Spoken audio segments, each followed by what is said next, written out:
حسین بن عبد الرحمن نے عبداللہ بن ابی قتادہ سے انہوں نے اپنے باپ سے کہا، ہم خیبر سے لوٹ کر نبی کریم صلی اللہ علیہ وسلم کے ساتھ رات میں سفر کر رہے تھے۔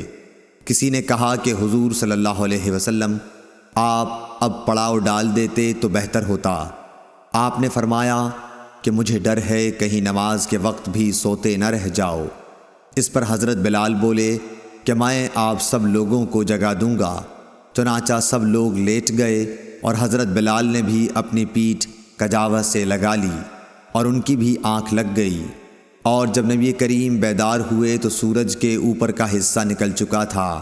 آپ نے فرمایا، بلال تو نے کیا کہا تھا؟ وہ بولے، آج جیسی نیند مجھے کبھی نہیں آئی۔ پھر رسول کریم صلی اللہ علیہ وسلم نے فرمایا کہ اللہ تعالیٰ تمہاری ارواح کو جب چاہتا ہے قبض کر لیتا ہے اور جس وقت چاہتا ہے واپس کر دیتا ہے۔ اے بلال اٹھ اور اذان دے۔ پھر آپ نے وضو کیا، اور جب سورج بلند ہو کر روشن ہو گیا تو آپ کھڑے ہوئے اور نماز پڑھائی۔